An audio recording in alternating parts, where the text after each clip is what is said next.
कैसे दे रहे हो आप? कैसे दे रहे हो? ये लंका मेरे लिए बने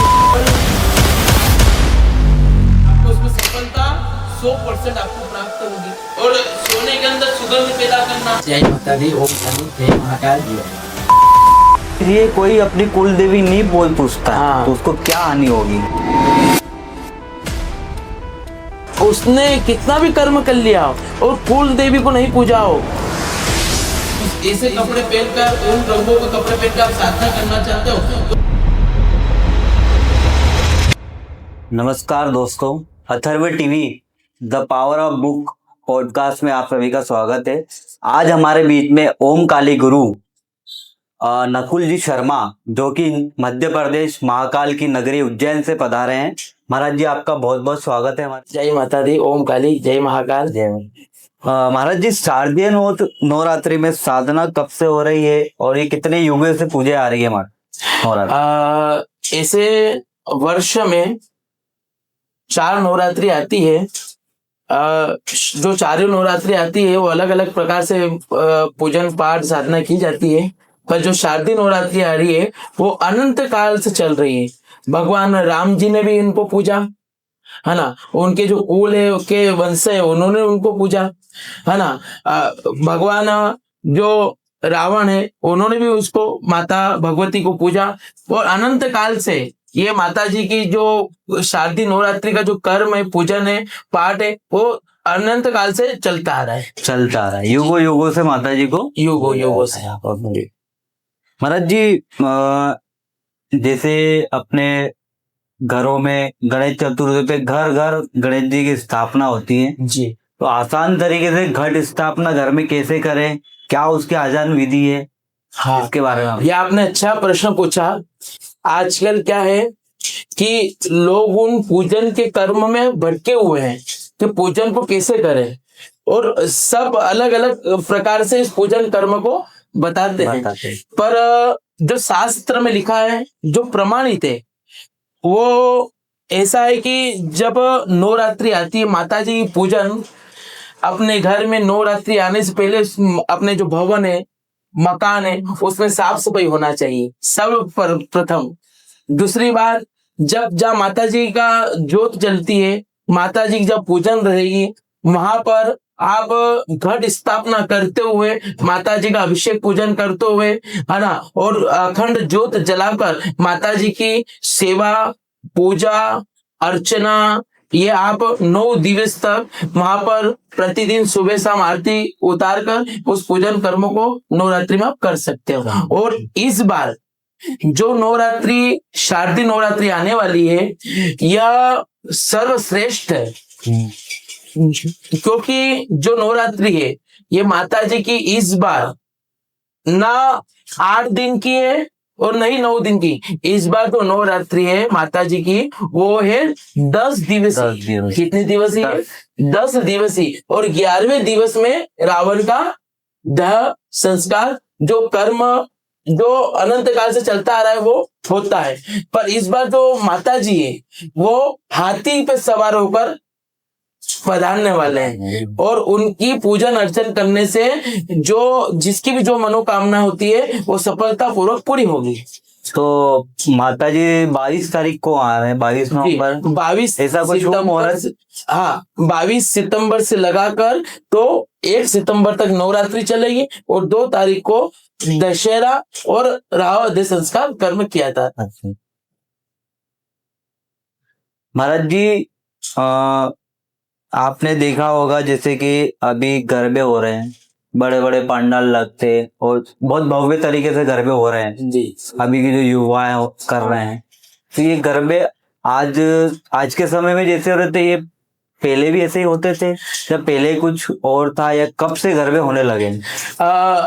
जो गरबे की प्रक्रिया है यह भी बहुत पुरानी और बहुत समय पुरानी चलती आ रही है। अपने जो पीढ़ी के पीढ़ी परिवार वाले जो रहते थे उनके अनंत काल से चलती आ रही है। अच्छा। पर जो गरबे की प्रक्रिया है, ये माँ भगवती जब क्रोध में थे, है ना, जब क्रोध में आने के बाद में जो नृत्य कर रहे थे, और नृत्य करने के हाथ में और उनके हाथों में जब शस्त्र थे, है ना, गदा पद्म वगैरह, जो माताजी के हाथ में जो माताजी के शस्त्र थे वो लेकर जब चंड मुंड जो युद्ध हो रहा था, उस युद्ध में चंड मुंड का जो वध किया था, उस वध के साथ में माताजी नृत्य करते हुए 9 दिवस तक युद्ध चला। कितने दिवस तक? 9 दिवस। 9 दिवस तक युद्ध चला और उस युद्ध में अलग अलग राक्षसों को माताजी ने उनका वध किया और माताजी ने नृत्य करते करते उस रास को, उस गरबे को खेलते करते हुए चरा। तब से अनंत काल से माताजी के उस नवरात्रि को उस उत्साह के साथ में मनाया जा रहा है। और गरबे जब से गरबे वहां से मतलब गरबे हाँ। माता जी के रौद्र रूप से हाँ अभी तक गरबे चले आ रहे हैं, इसलिए यहाँ पर गरबे इस तरीके से होते हाँ हैं। गरबे होते हैं जी।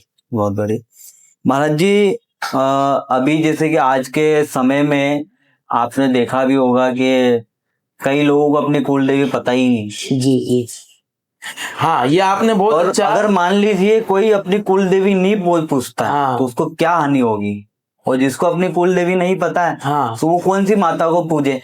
आपने बहुत अच्छा प्रश्न पूछा है ये, क्योंकि मनुष्य जब अपने कर्म से असफल रहता है और असफल हो जाता है, आप बिजनेस में ले लो, नौकरी में ले लो, और उसने कितना भी कर्म कर लिया हो और कुल देवी को नहीं पूजा हो, कुल भैरव को नहीं पूजा हो, तो आपका कर्म सफल चलता चलता आपका हर काम रुक जाएगा।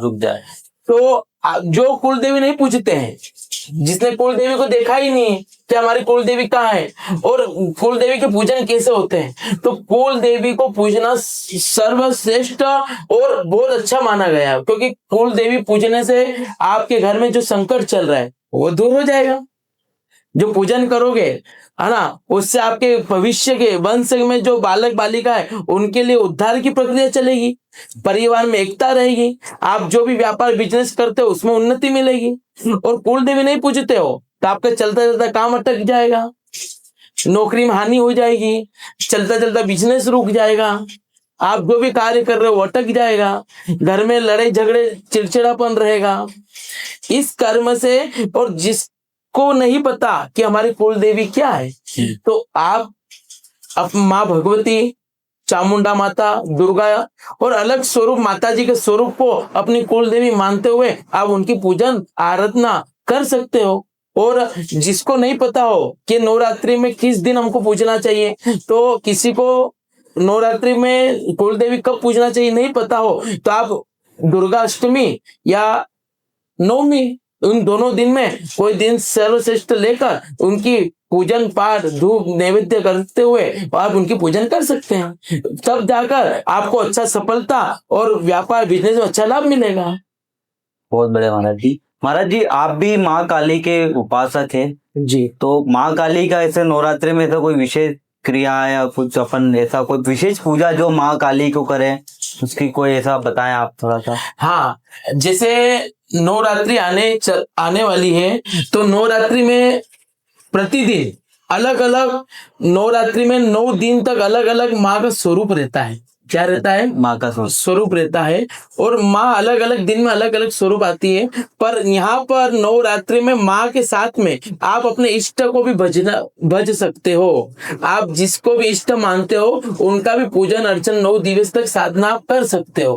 पर माँ को आपको मनाना हो, काली को आपको मनाना हो, तो माँ को लिए आप 108 लौंग की माला माता जी को पहना सकते हो, नींबू की माला माता जी को पहना सकते हो, मिष्टान का भोग लगाइए माता जी के निमित्त में। माता जी का जो मंत्र है उससे आप माला जप करके उनको साधना करके उनको आप उनकी प्राप्ति कर सकते हो, और आपके जो भी अटके हुए काम रहते हैं माता जी कृपा से नवरात्रि में वो पूरे होंगे। तो इसकी कोई विशेष दिन, पहला, दूसरा, 5वां, 6ठा, जैसे नवरात्रि में सभी दिन सर्वश्रेष्ठ है। कभी भी अपन 9 दिन में इसको, नवरात्रि में कोई मुहूर्त की जरूरत नहीं रहती, क्योंकि त्योहार है, माता जी का वास है, उस वास में आप देवी प्रतिष्ठा भी कर सकते हो आप बहुत सारे बोलते हैं कि पंडित जी देव सोए हैं, हम माता जी की प्रतिष्ठा करें कि नहीं करें, पर जिस कर्म में, जिस महीने में, जिस तिथि में माता जी का वास होता है, उस नवरात्रि में आप माता जी का भी प्रतिष्ठा कर सकते हो। जैसे श्रावण गया तो श्रावण को मुहूर्त की जरूरत नहीं है, श्रावण चल रहा था अभी गया, तो श्रावण में आप शिव प्रतिष्ठा कर सकते हैं। जैसे अभी नवरात्रि आ रही है तो नवरात्रि माता जी के मंदिरों में कोई माता जी की प्रतिष्ठा करना चाहते हैं वो कर सकते हैं और माता जी को भज सकते हैं, है ना। आप पर बिना इष्ट के आपको कोई भी सफलता प्राप्त नहीं होगी। आपकी लाइफ में आपका एक गुरु और इष्ट होना जरूरी है। महाराज जी, अगर शुभ मुहूर्त की बात करें नवरात्र में, और लोग आपने गाड़ियां खरीदते हैं या कोई हाँ। प्रॉपर्टी खरीदता है, तो ये क्या नवरात्रि में खरीदना चाहिए? मैंने सुना है कि ये जो चलता है मंथ, हाँ। इसमें नहीं खरीदते, दिवाली पर या इसके लगभग बाइक गाड़ी हाँ। जो भी शुभ कार्य करते हैं। जैसे अभी श्राद्ध पक्ष चल रहा है, बहुत सारे बोलते हैं पंडित जी शुभ कार्य वर्जित है। हाँ। तो श्राद्ध पक्ष में सिर्फ मकान का काम रुकता है, अच्छा, विवाह का काम रुकता है। जैसे विवाह संबंधित में आप काम चालू करना के लग्न निकालना चाहते हैं, हाँ। कि रिश्ता पक्का कर रहे हो, तो श्राद्ध पक्ष में नहीं करना चाहिए। दूसरी बात, आप नया भवन बना रहे हो तो नया भवन की नींव जो रहती है वो आप नहीं खोद सकते हो श्राद्ध पक्ष में, क्योंकि पितरों के आशीर्वाद से ही श्राद्ध पक्ष में आप वाहन का आपको संकेत मिलता है और आप लेते हो।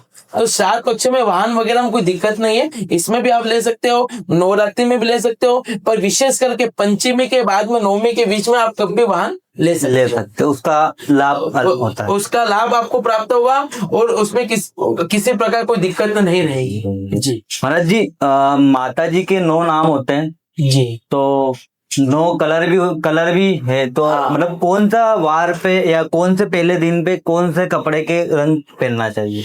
हाँ, जैसे प्रथमम शैलपुत्री च, द्वितीयम ब्रह्मचारिणी, तृतीयम चंद्रगंठेति, कुसुमांडेति चतुर्थकम, पंचमम स्कंदमातेति, षष्ठम कात्यायनी च, सप्तमम कालरात्रि, महागौरी चाष्टमम, नवम सिद्धिदात्री च, नव दुर्गा प्रकीर्तिता। जो प्रथमम शैलपुत्री च, उन माता जी का जो प्रथम दिन रहता है आप उसमें हरा कलर भी पहन सकते हैं। दूसरा जो है प्रथम शैलपुत्री च द्वितीयम ब्रह्मचारिणी, इसमें आप सफेद पहन सकते हैं। सफेद रंग माता जी को बहुत प्रिय है। उस पूजन में जैसे बगलामुखी माता है, बगलामुखी जो साधना होती है नवरात्रि में, बगलामुखी हवन से यजमानों के जो संकट है, दुख है, परेशानी है, आपको राजनीतिक क्षेत्र में आगे बढ़ना है तो आप बगलामुखी की साधना कर सकते हैं। नवरात्रि में कर सकते हो। बगलामुखी में आप अपने निमित्त में कुछ भी हवन पूजन करवा सकते हो तो आपको उसमें सफलता 100% आपको प्राप्त होगी। तो पहला हरा, दूसरा सफेद, तीसरा लाल, काला, ब्लैक, बेरंग जो बैंगन आता है उसका रंग, ऐसे 9 दिन के अलग अलग रंग बताए हैं। और उस ऐसे कपड़े पहनकर, उन रंगों के कपड़े पहनकर आप साधना करना चाहते हो तो अलग अलग देवी प्रसन्न होती है। जी महाराज जी, साधना अलग अलग प्रकार की बहुत सारी साधनाएं होती है और अलग अलग साधना होती है, तो नवरात्रि में भैरव साधना का क्या महत्व है? जैसे नवरात्रि में भैरव साधना करना चाहिए, क्योंकि भैरव साधना करने से आपके जो घर के जो इष्ट भैरव जो रहते हैं, कुल भैरव जो रहते हैं, भैरव प्रसन्नता से आपके घर के कुल भैरव प्रसन्न होते हैं। और भैरव साधना करोगे तो भैरव साधना से मतलब ऐसा नहीं भैरव में लीन होना, पर भैरव जी के निमित्त कुछ भी आपके द्वारा कर्म करना। आप भैरव साधना करोगे तो इससे भैरव साधना से आपके जो इष्ट है, आपकी जैसे जो कुल देवी है, या माता जी की नवरात्रि में आप ब्राह्मणों के द्वारा दुर्गा सप्तशती का पाठ करवा रहे हो तो उसके निमित्त में भी आप उस माता जी को प्रसन्न कर सकते हो। आप जो घर का स्वान रहता है, स्वान मतलब डोगी, उसको भी आप दूध पिला सकते हो, बिस्किट खिला सकते हो, उसको संस्कृत में स्वान बोला है। आप उनको भी दूध पिलाकर भैरव को प्रसन्न कर सकते हो। अष्टमी के दिन भैरव जी को मिष्टान का, इमरती का, सेव का, कचौरी का भोग लगाकर और उनको प्रसन्न कर सकते हो। तो आपकी जो भी मनोकामना रहेगी वो भैरव जी आपके अति शीघ्र काम करेंगे। अपने घर के बाहर जो डॉगी है उसको भी अपन ये खिला सकते हैं। हाँ, दूध पिला सकते हैं। अच्छा, क्योंकि वो राहु का स्वरूप है। अच्छा राहु। हाँ, तो आप तो प्रसन्न, स्वान प्रसन्न हुआ तो आपका राहु प्रसन्न होगा। राहु जी, राहु जरूरी नहीं कि भैरव मंदिर जाए, जी जी जी, और करें। आप वहां नहीं जा पाए तो यहाँ पर प्रसन्न कर सकते हैं जी। तो भी लाभ उतना ही अपने को क्योंकि भैरव जी का वाहन कौन है? स्वान, जिसको डोगी कहते हैं, है ना। उसको भी आपके द्वारा सेवा करके भैरव जी को प्रसन्न कर सकते हैं। आप शिव मंदिर नहीं गए हो, अब शिव जी मंदिर नहीं जा पाए, कोई समय का ऐसा अभाव रहता है, तो बाहर नंदी जी मिल गए, उनको प्रसन्न कर दो, उनको कुछ खिला दो, तो आपको शिव जी प्रसन्न हो जाएंगे। बहुत बढ़िया महाराज जी। जैसे नवरात्रि आप माता जी को पूज रहे हो, माता जी की सेवा कर रहे हो 9 दिन तक, तो आपके घर पे कोई भी माता जी के स्वरूप में कोई भी आ सकता है। अच्छा, कि डोगी आ सकता है, या गाय आ सकती है, या बेल आ सकता है, कोई भिक्षुक व्यक्ति मांगने वाला आ सकता है, तो उनको 9 दिन तक आपको आपके घर से खाली नहीं जाने देना है। अच्छा। वो माता जी के स्वरूप आपसे वो पूजन जो आप करते हो, आप जो सेवा करते हो, तो आपकी परीक्षा लेने आते हैं कि ये पूजा तो कर रहा है, इसका मन कैसा है, ये दान देता है कि नहीं देता है। और जो दान नहीं देता है वो अगले जन्म में भिक्षुक मांगने वाला बनता है। तो इसलिए दान पुण्य करना चाहिए। अपने घर से अभी नवरात्रि में कोई भी खाली नहीं जाना चाहिए। भगवान क्योंकि साक्षात तो आते नहीं, किसी स्वरूप में ही आते हैं। स्वरूप में, जी जी, स्वरूप में आते हैं, तो अपने को पहचानने की पहचानना है, पहचानना अपने पर यही है कि आप 9 दिन तक कोई खाली नहीं जाए, और ऐसे कोई भी अपने घर से खाली नहीं जाना चाहिए। सब महाराज जी ये बताएं कि कई ऐसे ग्रंथों में नहीं लिखा हुआ है जी, और मैंने जहाँ तक सुना है कि लोग नंगे पैर उपवास करते हैं, नवरात्रि के भूखे पेट रहते हैं, नंगे पैर चलते हैं, हजारों किलोमीटर लेटते हैं, गोल गोल घूमते घूमते करते हैं। तो इनके पीछे सब क्या रहस्य और उपवास और व्रत में क्या फर्क है? उपवास करना चाहिए, और उपवास और व्रत में दोनों अंतर है। क्या है? अंतर है। अब मैं बताना चाहता हूं आपको कि मैंने 7 वर्ष तक चलिए पाँव में चप्पल नहीं पहने। अच्छा, कितने वर्ष तक? 7 वर्ष तक। और आज किसने 10 साल मुझे हो गए हैं। आज दोनों नवरात्रि में मैं सिर्फ पानी के ऊपर रहता हूँ 9 दिनों तक, 9 दिवस तक। ये माता जी की कृपा है।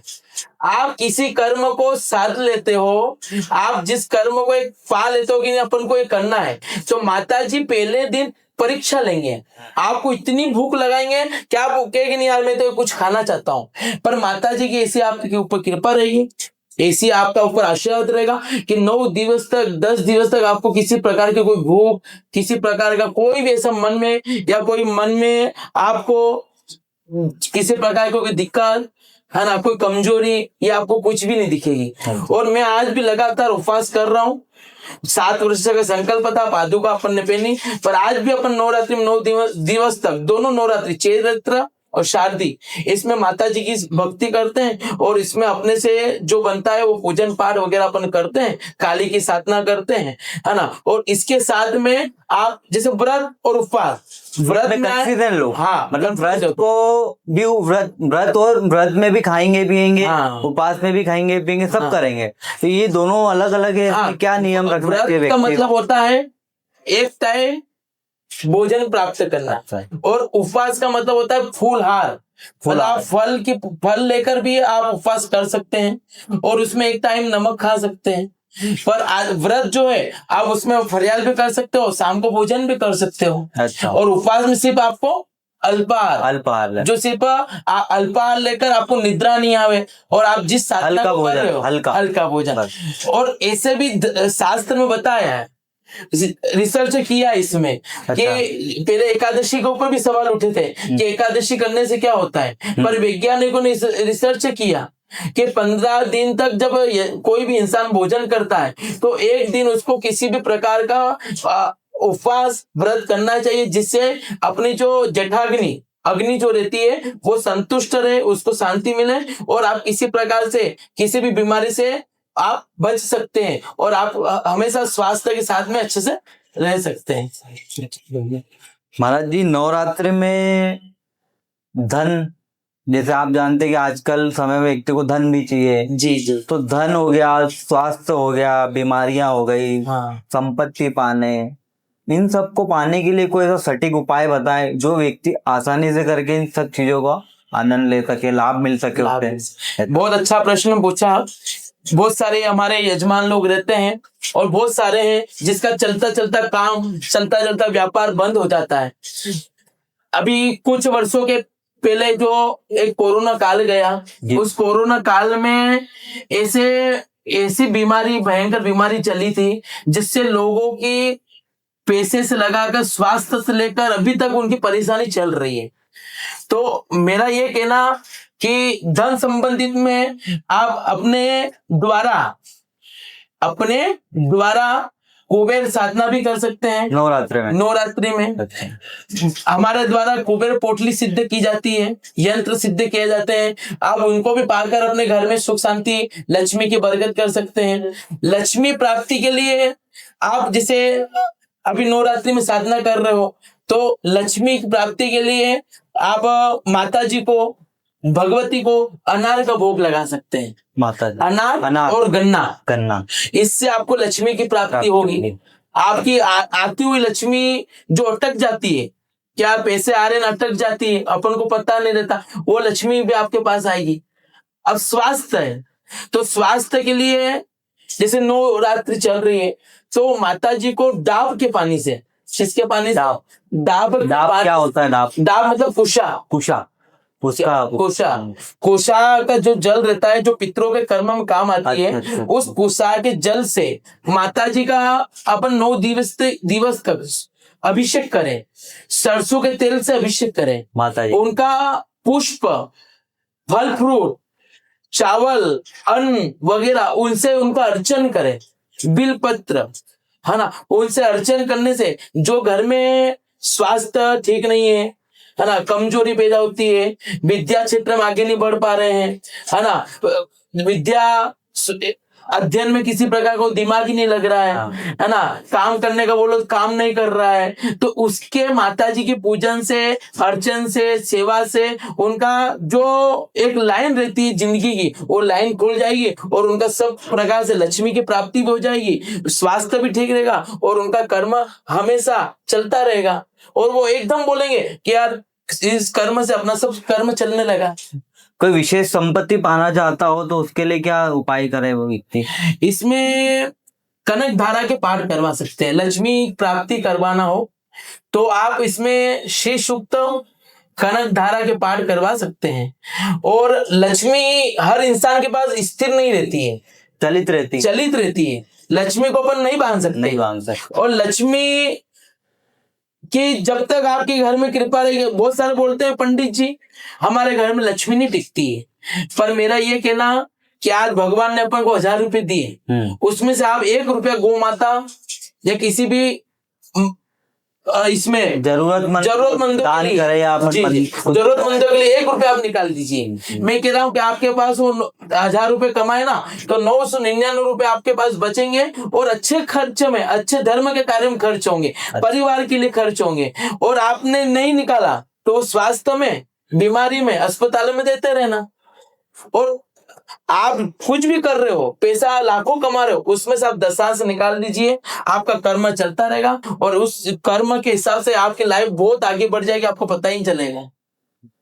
महाराज जी बहुत बढ़िया, आपने 9 दिनों तक नवरात्रि के बारे में हमें इतनी खास जानकारी दी है और हमारी जो ऑडियंस है उनको बहुत अच्छी अच्छी बातें आपने बताई है।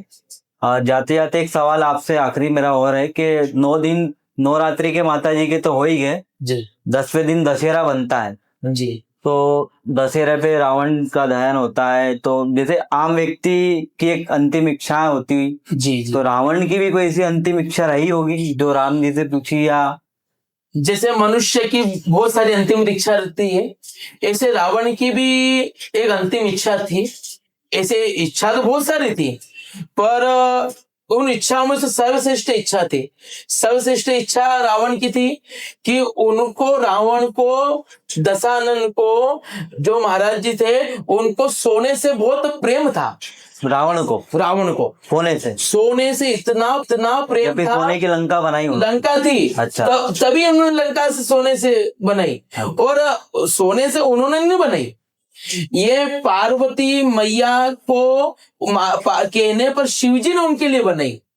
और रावण को, दशानन को शिव जी ने जब पार्वती जी के लिए ये लंका बनाई, तो जब उस लंका का उद्घाटन किया, उसका पूजन किया, तो तब उनको, रावण को, दशानन को बुलाया कि आप मेरे इस लंका की, इसकी पूजन करिए। हाँ, तो पूजन अर्चन होने के बाद में जब दक्षिणा का समय आता है, तो जब शिव जी ने कहा कि ब्राह्मण देवता, आप मेरे यहाँ पधारे, स्वागत है, आपने पूजन अर्चन किया, आप मांगिए, क्या मांगना चाहते हो।